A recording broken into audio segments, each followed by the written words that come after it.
Well, with 3 minutes to play in the third period, the Leafs are down 4-1 to the Florida Panthers.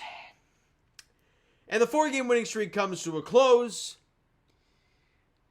I think we're learning really quickly, and I've seen a lot of comments. I've seen all over social media about people saying, "Hey, trade Austin Matthews." I even saw it in the comments of previous videos. Games like tonight are reasons why you need that man on this team. And what we have seen, and yes, they've been winning hockey games. You know why else they've won a lot of hockey games? Their goaltending has been outstanding.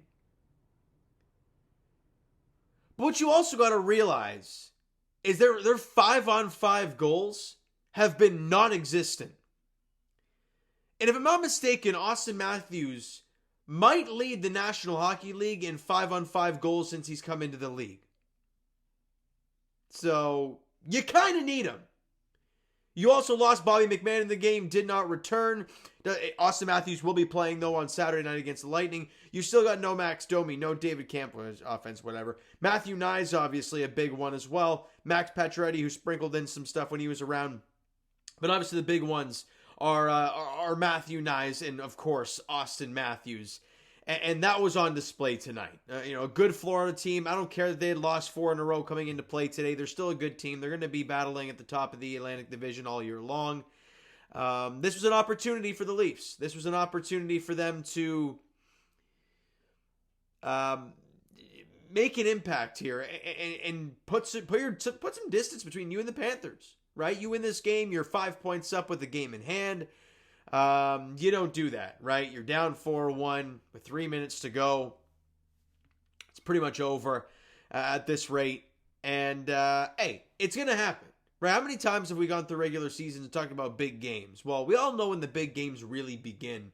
So I'm not going to twist myself in knots trying to make this game meaningful tonight. However, for a regular season game, it was, and the Leafs unfortunately fall. In the first period, Barkov gets a power play goal. I think it was Grabenkin who took the penalty.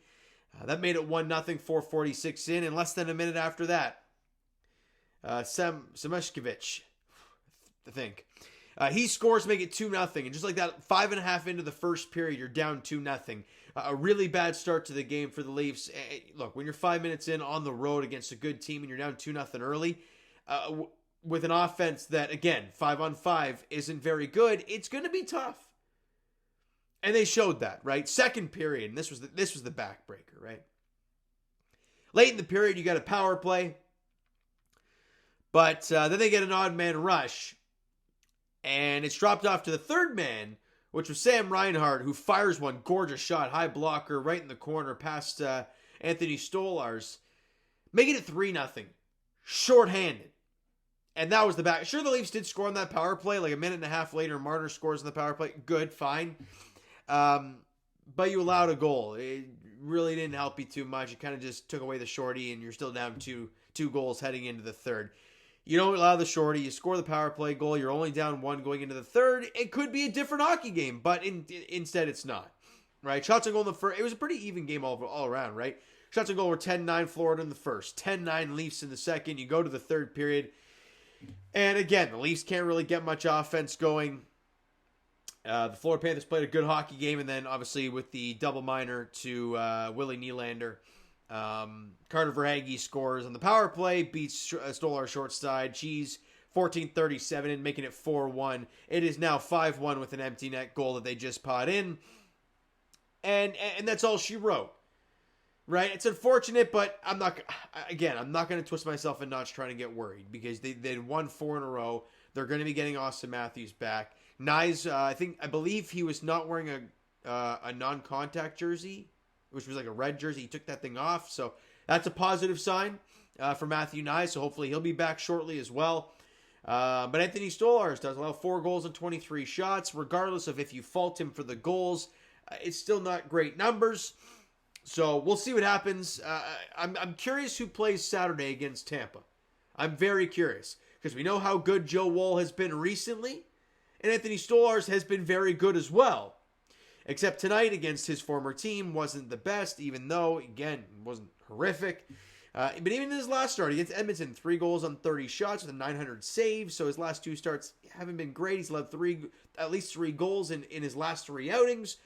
But I'm not going to dwell too much on Stolarz. Again, team didn't play great in front of him. You allow a shorthanded goal, which should not be happening.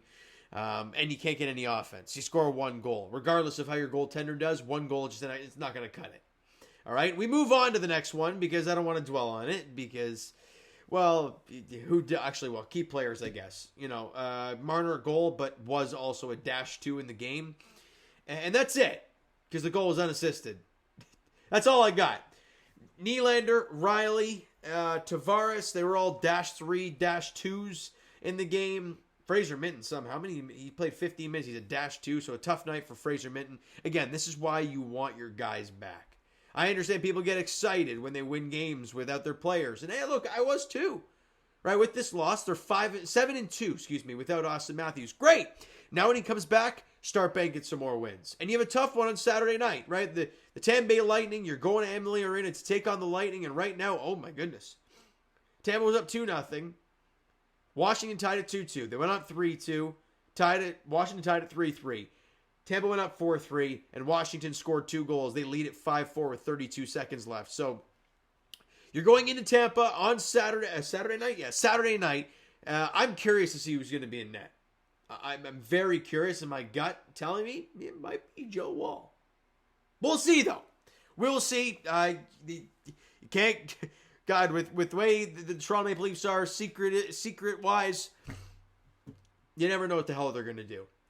So I'm not going to look into it too much, but I think it's going to be Joe Woll starting Saturday night against the Tampa Bay Lightning. We'll see, though. 7 o'clock puck drop there at Emily Arena. All right, so you know what, guys? That is going to do it for this one. If you enjoyed the video and not the game today, because, yeah, we sucked. Hit that like button. Do appreciate it. The subscribe button. You guys not done so already. Comment down below. Thoughts on the video. Thoughts on the game. Would you like or would you not like from today's game for the Toronto Maple Leafs? Twitter, Discord, Instagram, TikTok. All that stuff is down below, so follow up there. If you haven't done so already, and I will talk to you guys. Raptors edition very shortly as they are beating the snot out of a pretty pathetic Pelicans team. 119-93 final there.